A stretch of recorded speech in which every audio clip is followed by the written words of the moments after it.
தேவையில்லாத ஆணி தானே அவரு. எதுக்கு அந்த ஆணி?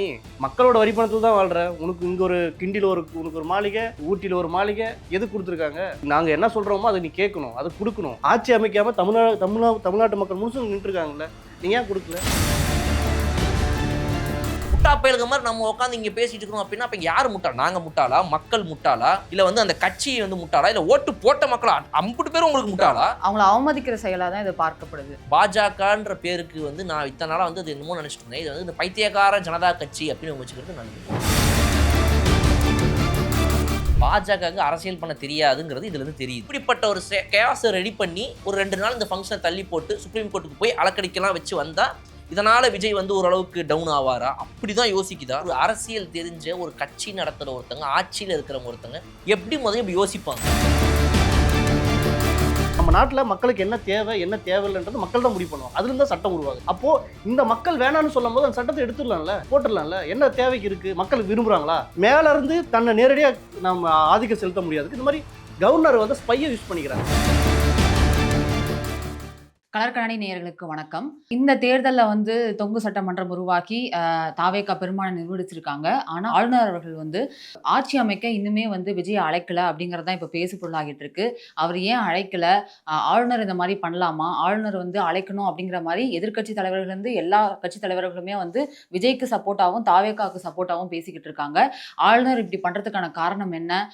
இதையும் தாண்டி விஜயால எப்படி வந்து ஆட்சி அமைக்க முடியும் அப்படிங்கிறத பத்தி தான் நம்ம இன்னைக்கு டிஸ்கஸ் பண்ண போறோம். இப்போ ஆளுநர் வந்து இந்த ஆட்சி அமைக்க இன்னும் விஜயை கூப்பிடல. 2 தடவை போய் விஜய் அவர் நேரடியாக பார்த்துட்டாங்க. ஆனால் அவர் வந்து 118 அப்படிங்கிறத வந்து நிரூபிச்சே ஆகணும் அப்படின்ற மாதிரி அவர் சொல்றாரு. அவர் இப்படி பண்றதுக்கான காரணம் என்ன? ஒருவேளை அவரை மீறி தாவேக்கா ஏதாவது பண்ணணும் அப்படின்னா என்ன பண்ணலாம் அவங்க? தமிழ்நாட்டோட முதல்வர் வந்து ஆளுநர் தான் அப்படின்னு அவர் நம்பியிருக்காரு போல. எல்லாத்துக்கும் அதிகாரம் இவர் என்ன கேட்கணுமா? நம்ம மக்கள் விரும்பிட்டாங்க, பெரும்பான்மையை நிரூபிச்சிட்டாங்க.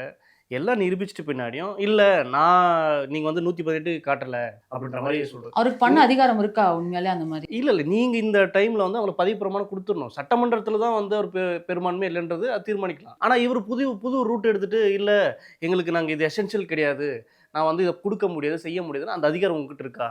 அண்ணா தான் சொல்லுவார், ஆட்டுக்கு தாடியும் தமிழ்நாட்டுக்கு ஆளுநரும் தேவையில்லாத ஆணி அப்படின்னுவார். தேவையில்லாத ஆணி தானே அவர்.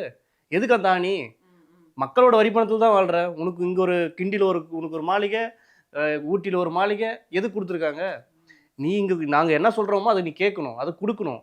இங்கே மட்டும் இல்லை, இந்தியா முழுசும் இந்த பாஜக பிஜேபி இந்த ஆர்எஸ்எஸ் கும்பல் என்ன பண்ணிட்டு இருக்குன்னா, டெல்லியில் அரவிந்த் கெஜ்ரிவால் இதே மாதிரி தான் பண்ணாங்க. புதுச்சேரியில் கிரண்பேடி இந்த மாதிரி வச்சு பண்ணிட்டு இருக்காங்க. தமிழ்நாட்டில் தொடர்ச்சி RN ரவின்னு ஒருத்தர் இருந்தார். அவர் பிரபலமான ஆள். அவரும் இதே மாதிரி ஸ்ட்ராட்டஜி தான் யூஸ் பண்ணிட்டு இருந்தார். இப்போ புதுசாக பொறுப்பாளர்னு சொல்லி ஒருத்தர் கொடுத்து வந்து ஆட்சி அமைக்காமல் தமிழ்நாட்டு மக்கள் முழுசும் நின்றுருக்காங்கல்ல, நீங்கள் ஏன் கொடுக்கல அப்படின்ற ஒரு கேள்வி எழுகுது இல்லை? அப்போ இது வன்மையாக கண்டிக்க வேண்டிய விஷயம். அதை நம்ம கண்டிப்பாக நம்ம பார்க்கணும். நம்ம அழுத்தம் கொடுக்கணும் அப்படின்றதான் என்னோட பாயிண்ட். இப்போ ஒருத்தர் வந்து பெரும்பான்மையை நிரூபிச்சிட்டாரு சார். அப்பயும் வந்து ஆளுநர் அவர்கள் வந்து ஆட்சி அமைக்க அவர் வந்து கேட்ட பின்னாடியே ஒரு உரிமை கோராமல் இருக்கிறத வந்து எப்படி பார்க்குறீங்க? இது பிஜேபியோட ப்ரெஷர் அப்படின்னு நினைக்கிறீங்களா? எதிர்கட்சி தலைவர்கள் எல்லாருமே சப்போர்ட் பண்ணுறாங்க இப்போ விஜய்க்கு, அவர் வந்து ஆதரவு தெரிவிக்கிறாங்க. அப்படி இருக்கும்போது ஆளுநர் இப்படி பண்றதுக்கான காரணம் என்ன? பிஜேபி தொடர்ந்து இந்த மாதிரி தமிழகத்துக்கு வந்து ஒரு நெருக்கடி கொடுத்துட்டு இருக்காங்க. 3 days ஆச்சு, இன்னுமே வந்து ஒரு கவர்மெண்ட் ஃபார்ம் ஆகாம இருக்கு தமிழ்நாட்டில். இது எப்படி பாக்குறீங்க சார்? இல்லை, பிஜேபி நெருக்கடி கொடுக்குது, அழுத்தம் கொடுக்குது அப்படின்றதெல்லாம் விட நான் எப்படி பார்க்குறேன் அப்படின்னா அது ஒரு முட்டாள்தனங்க. அது ஒரு லூசுத்தனமான ஒரு விஷயம். அரசியல் தெரிஞ்ச யாரும் இது பண்ண மாட்டாங்க.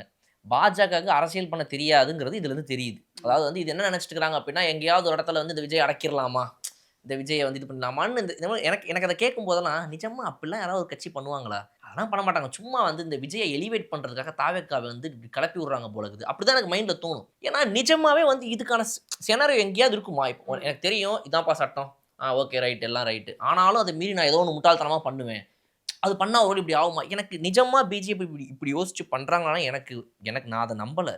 என் மனசு மறுக்குது. ஏன்னா ஒரு அரசியல் தெரிஞ்ச ஒரு கட்சி நடத்துகிற ஒருத்தங்க, ஆட்சியில் இருக்கிறவங்க ஒருத்தங்க எப்படி முதல்ல இப்படி யோசிப்பாங்க? இதனால் ஏதாவது ஒரு ப்ரெஷர் கிரியேட் ஆகுமா? ஃபஸ்ட்டு ஏதாவது நடக்குமா? நடக்காது. இப்போ இதே மாதிரி 2018 இதே மாதிரி இந்த முட்டாள்தனத்தை வந்து இவங்க பண்ணுவாங்கன்ற போது இதே மாதிரி ஒரு முட்டாள்தனம் பண்ணாங்க. என்ன அப்படின்னா, இந்த கவர்னரை போட்டு வச்சுருந்தாங்களா, இந்த கவர்னர் வந்து அப்போ ஒரு கவர்னர் இருந்தார், அவர் பேர் கரெக்டாக ஞாபகம் வரல. அவர் வந்து கர்நாடகாவில் இருந்தார். இதே மாதிரி 2018 நடந்துச்சு. என்ன பண்ணாங்கன்னா, பாஜக வந்து ஆட்சி அமைக்கிறதுக்கு கூப்பிட்டாங்க. எதுக்கு அப்படின்னா காங்கிரஸும் ஜேடிஎஸும் சேர்ந்து அங்கே வந்துட்டு ஒரு கோயலியேஷனில் வந்துட்டு அவங்க சேர்ந்து வந்து ஒரு 115 சீட்டோ 118 சீட் வச்சுருக்காங்க. 112 போதும் கர்நாடகா ஸ்டேட் அசம்பிளியில். நம்மளது மாதிரி 118 இல்லை, 112 போதும் அங்கே. ஏன்னா நம்மள மாதிரி 234 கிடையாது, அவங்க அவங்க வந்து 220 சொச்சம் ஏதோ. அதனால் வந்துட்டு அவங்கள சரி ஓகேன்னு சொல்லிட்டாங்க.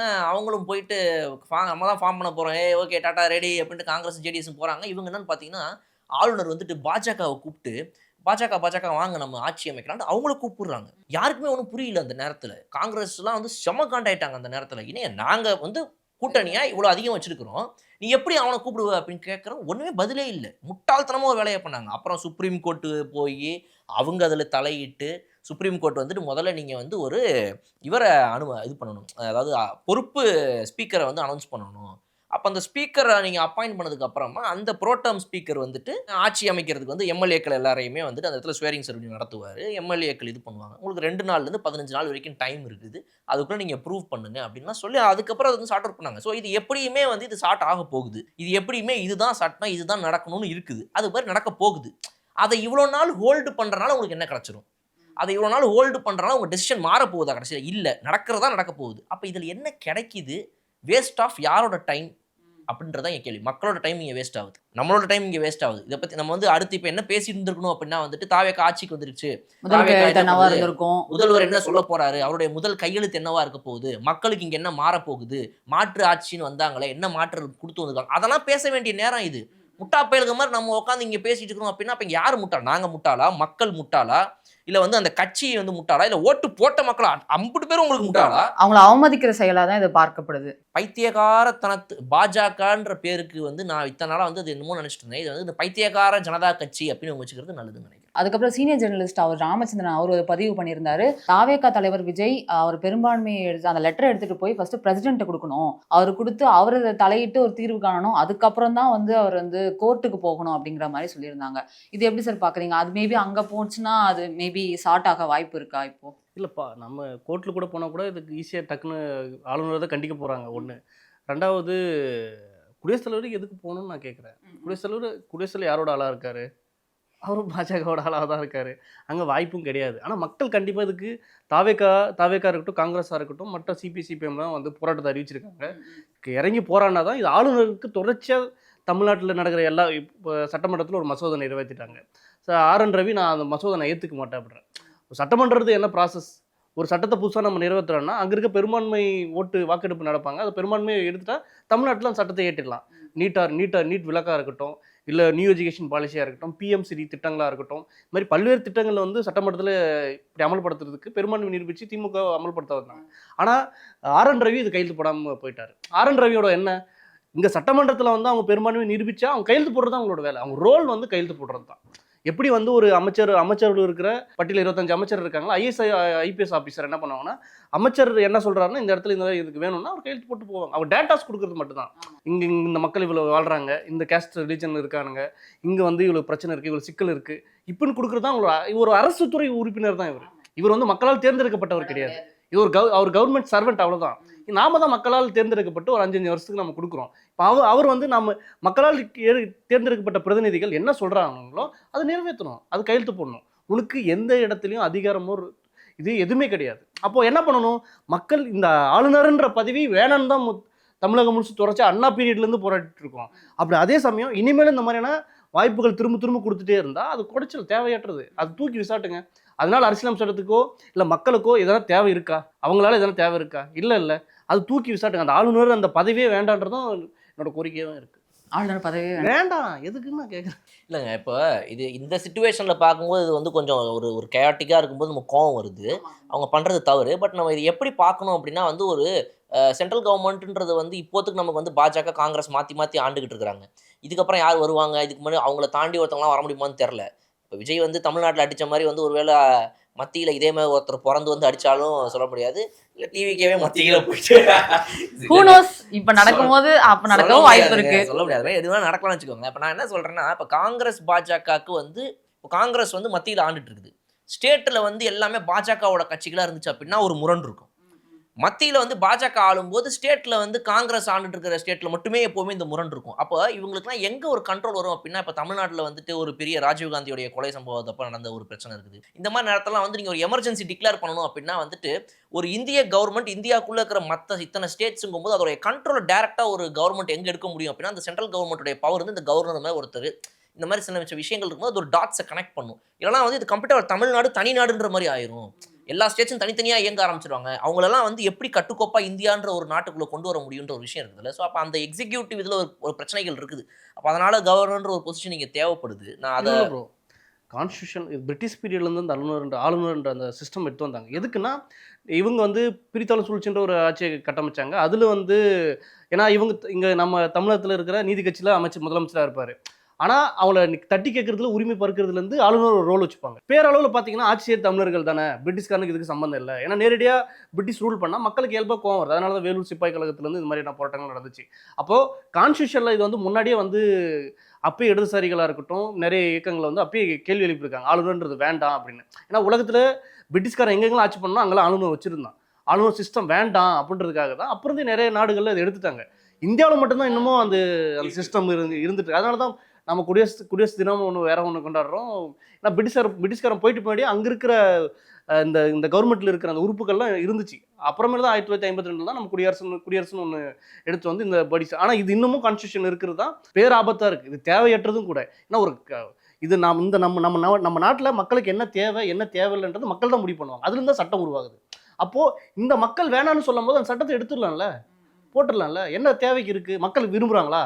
இந்தியா முழுசும் அந்த அப்படி ஒரு பார்வை இல்லை, மக்களுக்கும் அந்த இதுவும் கிடையாது. எல்லா இதுலையும் அப்படி. அப்போது மேலேருந்து தன்னை நேரடியாக நம்ம ஆதிக்கம் செலுத்த முடியாது. இந்த மாதிரி கவர்னர் வந்து ஸ்பையை யூஸ் பண்ணிக்கிறாங்க. அப்போ இது தூக்கணுன்றது தான் என்னோட இன்னொரு விஷயம். இப்போ இது நீங்கள் சொல்கிறதுல என்ன ஒன்று இருக்குதுன்னா, இப்போ நிறைய நாடுகளில் பார்த்தீங்கன்னா ஒன்று பிரசிடென்ட் ஒருத்தவங்க இருப்பாங்க, இல்லைனா பிரைம் மினிஸ்டர்னு ஒன்று இருப்பாங்க. நம்ம ஊரில் மட்டும் தான் பார்த்தீங்கன்னா பிரைம் மினிஸ்டரும் இருப்பாங்க, பிரசிடென்ட்டும் இருப்பாங்க. ஒரு வித்தியாசமான ஒரு இடம் இது. இங்கே வந்து உங்களுக்கு குடியரசுத் தலைவர் ஒருத்தர், அவருக்கு கீழே இத்தனை கவர்னர்கள், இது ஒரு சைடில் ஓடுது. பிரைம் மினிஸ்டர், அப்புறம் வந்து அவருடைய கேபினட் மினிஸ்டர் அந்த நாட்டில் இருப்பாங்க. அது இல்லாமல் ஒவ்வொரு நாடுக்கு சீஃப் மினிஸ்டர். ஸோ இது வந்து இந்தியாவுடைய பாலிடிக்ஸே வந்து மற்ற நாடுகளோட பாலிடிக்ஸோட ஒப்பிடவே முடியாத மாதிரி ஒரு குழப்பமான ஒரு விஷயங்களை கொண்ட ஒரு எல்லாத்தையும் ஒன்றிணைத்து பண்ணக்கூடிய ஒரு பாலிடிக்ஸாக இருக்குது. அந்த சேஞ்சஸ் எப்படி வரும்னு எனக்கு தெரியல. இப்போது அவருடைய லெஜிஸ்லேட்டிவ் ஃபங்க்ஷன்ஸ் என்ன, ஒரு லெஜிஸ்லேச்சரில் ஒரு சட்டமாக வந்து அவர் என்னெல்லாம் பண்ண முடியுன்றதுல, இப்போ எக்ஸிக்யூட்டிவாக விட்டுருவோம், இல்லை ஃபினான்ஷியலாக விட்டுருவோம். பட் லெஜிஸ்லேச்சரில் அவர் என்ன பண்ண முடியும், சட்டசபை ரீதியாக என்ன பண்ண முடியும் அப்படின்னா, அவர் சொன்ன மாதிரி வந்து ஒன்று இந்த பதவி பிரமாணம் பண்ணுறது. யாரெல்லாம் பதவி பிரமாணம் பண்ணணும், வாங்க ரைட் ஓகே எழுது, நான் ஒரு ரிஜிஸ்ட்ரார் மாதிரி என் கண்ணு கரெக்டாக ஹைனா போடு, ஓகே போட்டியா கிளம்பு, இது வேலை ரைட்டு. ரெண்டாவது எல்லாம் சரியாக போய்கிட்டு இருக்கா, ஓகே இது பில்லு, இந்த பில்லை கொண்டா நல்லா இருக்குது, என்னங்க அதுக்குள்ளே பிடிங்கிட்டீங்க, கொடுக்குறதா என் வேலையா, பில்லை கொடுத்துருவா சார், பில்லை கொடுத்தாங்க சார், நான் கொடுத்துட்டேன் சார். இது மாதிரி வாங்கி கொடுக்கறது தான் வந்துட்டு அவருடைய வேலை. பேசிக்காக அவருடைய வேலை அதுதான். அந்த பில்லை கொடுப்பாங்க, ஓகே பில் ரைட். அப்போ தான் வந்து இந்த பில் இல்லை, இந்த பில்லில் அப்போ வந்து கழுத்தில் வைப்பாங்க, கையை வைப்பாங்க. இந்த மாதிரி அதெல்லாம் நீ பார்க்கக்கூடாது, கொடுக்குறது மட்டும்தான் உன் வேலை அப்படின்னு. அதுதான் வந்து டிஎம்கே கவர்மெண்ட்டோட ஒரு பெரிய சர்ச்சை வந்துச்சு அவங்களுக்கு. அப்போ ஆர்.என். ரவி எப்படியோ வந்து இது பண்ணி அவர் இப்போ போதுண்டா சாமி நம்ம ரொம்ப செய்கிறாங்க சம்பவம் அப்படின்ட்டு ஒரே போயிட்டார், ஊரை விட்டு. அவர் அடுத்து இப்போ ஊரை விட்டு ஓடுறதுக்கு இன்னொருத்தர் வந்திருக்கிறாரு. இவர் என்ன சொல்கிறாருன்னா, அந்த ஊரை விட்டு அவரை ஏன் ஓட்டுறீங்க, ஊரை விட்டு எல்லா கவர்னரையும் ஓட்டுங்க, அந்த சிஸ்டமே வேணாம் அப்படின்ற மாதிரி சொல்கிறார். ஸோ வந்து இந்த ரெண்டாவது பில்லை வாங்கி கொடுக்குற வேலை அவருடைய வேலை. மூணாவது என்ன அப்படின்னா வந்து ஒரு எமர்ஜென்சி சிச்சுவேஷன் கிரியேட் ஆகுது, ஒரு கயாஸ் சிச்சுவேஷன் கிரியேட் ஆகுது, ஒரு பெரிய ஒரு புரட்சி ஏற்படுது, அவுட் ஆஃப் கண்ட்ரோலில் இருக்குது, மக்கள் வந்து கவர்மெண்ட்டோட கண்ட்ரோல்லையே இல்லை அப்படின்ற மாதிரி சிச்சுவேஷன்லாம் வரும்போது இவர் சொன்ன மாதிரி ஒரு உளவாளியாவோ இல்லை வந்து கண்காணிப்பாளராகவோ இது எப்படி வேணால் சொல்லலாம், அந்த மாதிரி இருந்து பார்த்து சார் ஹலோ இங்கே வந்து இந்த தமிழ்நாட்டில் வந்து ஒரே பிரச்சனையாக போய்க்கிருக்கு சார், இல்லை போலீஸ் கண்ட்ரோலை மீறி எல்லாம் போய்க்கிருக்கு, சிஎம் வீட்டையே எகிரி பிடிச்சி சிஎம்லாம் சட்டையை பிடிச்சி அடிக்கிற மாதிரி இருக்காங்க சார், கொஞ்சம் என்னன்னு பாருங்க சார், ஓவர்னு சொல்லி பிரசிடென்ட் கிட்ட சொல்லிட்டா அதுக்கப்புறம் அப்போது இன்ஃபார்ம் தான் பண்ண முடியும், முடிவுலாம் எடுக்க முடியாது. பிரசிடென்ட் அங்கேருந்து ஃபோனை எடுத்து பேசிட்டு அப்படியா சொல்கிற சரி ரைட் ஓகே அப்படின்ட்டு அவர் அங்கே 10 பேர்கிட்ட கன்சல்ட் பண்ணிட்டு, அந்த கன்சல்ட் பண்ணுறவங்கள கூட இவர் இருக்க மாட்டார், எல்லாத்தையும் பேசி முடிவு பண்ணிட்டு அப்போ இதாவது கிட்டத்தட்ட என்னென்னா, இப்போ நீங்கள் இருக்கீங்க ஒரு பெரிய பிஸ்னஸ் மேன், உங்களுக்கு ஒரு பர்சனல் அசிஸ்டன்ட் வச்சுருப்பீங்களே, அந்த மாதிரி வந்து ஒரு பிஏ தான் வந்து கவர்னர் வந்து நம்மளுடைய தமிழ்நாடுக்கு. இப்போ இங்கேருந்து ஃபோனை போட்டு சரி கவர்னர் இந்த ஒரு விஷயத்த சொன்னால அந்த விஷயத்தில் ஒரு முடிவு எடுத்துட்டோம், அந்த முடிவை நீ வந்து இப்போ செயல்படுத்திடலாம். சரிங்க சார் செயல்படுத்த போகிறேன், ஒரு நிமிஷம் செயல்படுத்துறதுனா நான் அங்கெல்லாம் செயல்படுத்திடுவேன், நீ சும்மா இரு. என்ன பிரசிடென்ட் ரூல் வருது, கவர்னர் ரூல் வராது, பிரசிடென்ட் ரூல் உள்ள வரும். அந்த பிரசிடென்ட்டோடைய பார்வையில் வந்து ஃபுல்லாக எல்லா இடத்துலையும் பார்த்தீங்க அப்படின்னா வந்து ஆயுதம் ஏந்திய நம்மளுடைய இவங்க போலீஸுக்கு பதிலாக வந்துட்டு ஆர்மி மென் உள்ள நுழைஞ்சிருவாங்க. எல்லா இடத்துலையும் வந்துட்டு ஆர்மி மென் உள்ள நுழைஞ்சு எல்லா இடத்துலையும் நின்றுவாங்க. அப்போ கூட கவர்னர் வந்துட்டு நம்ம சொன்னதெல்லாம் வச்சு ஏதோ ஒன்று சரியாயிடுச்சு போல அப்படின்னு மன ஆறுதல் பட்டுக்க வேண்டியதான். இதுதான் இவருடைய வேலை. இதை மீறி இவர் செயல்படுறாருன்னா தன்னிச்சு செயல்படலை, தனியாக இந்த ஆளுநர் இந்த முடிவை எடுக்கலை அப்படின்றது நம்ம தெளிவா தெரியுது. அப்போ இதுக்கு யார் பின்புலத்தில் இருக்கிறா, இந்த பாஜகவுக்கு இதில் எதனா ஒரு பெனிஃபிட் இருக்குதா அப்படின்னா 10 பைசா பிரயோஜனம் கிடையாது. மேபி இதை நான் எப்படி பார்க்குறேன்னா, இவங்க எல்லாம் ஒன்றா சேர்ந்து சும்மா இவரை இரிட்டேட் பண்ணி பார்க்கறதுக்கு வேணால் இது ஒரு ஒரு ஒரு ஒரு ஒரு கேவலமான ஒரு ஒரு கீழ்த்தனமான ஒரு செயலாக மட்டும்தான் இருக்க முடியுமே தவிர வேறு எதுவும். இதில் என்ன நடக்கும், நீங்கள் விஜய் இரிட்டேட் பண்ணி பார்க்கலாம். ஒரு இதை நீங்கள் கொடுக்குற மாதிரி கொடுத்துட்டு ஏதோ கான்வாயை அதுக்கப்புறம் வந்து எடுக்கிற மாதிரி எடுக்கிறது. அப்போ ஆனால் சிடிஆர் நிர்மல்குமார் என்ன சொல்கிறாங்கன்னா நாங்களே தான் வேணாம்னு சொன்னோம் அப்படின்னு சொல்கிறாரு. அதில் எவ்வளோ உண்மைத்தன்மை இருக்குதுன்றது எனக்கு தெரியல. அப்படி தான் சொல்லி ஆகணும். பிடிக்கிட்டு போயிட்டாங்கன்னு யாராவது சொல்லுவாங்களா கட்சியிலேருந்து? இல்லை சார் நாங்கள் தான் சார் வேணான்னு சொன்னோன்னு கூட சிடிஆர் நிர்மல்குமார் சொல்லியிருந்துருக்கலாம், தெரியாது நமக்கு. அப்போது இப்படிப்பட்ட ஒரு கேஸை ரெடி பண்ணி ஒரு 2 நாள் இந்த ஃபங்க்ஷனை தள்ளி போட்டு சுப்ரீம் கோர்ட்டுக்கு போய் அலக்கடிக்கலாம் வச்சு வந்தால் இதனால் விஜய் வந்து ஓரளவுக்கு டவுன் ஆவாரா? அப்படி தான் யோசிக்குதா? இப்படி தான் ஒரு அரசாங்கம் யோசிக்கும். நம்ம பசங்க வேணால் ஃப்ரெண்ட்ஸுக்குள்ளே யோசிப்போம், அவனை ரொம்ப பண்ணுறான்டா, அவனை வேணால் கொஞ்சம் அலக்கடிக்க விடுவோம். இது ஒரு அரசாங்கம் பண்ணுமா? இது ஒரு பாஜக அரசு இப்படி பண்ணி தான் தன்னோட அரசியலை வந்து காட்ட போகுதா? இவ்வளோ கீழ்த்தனமா?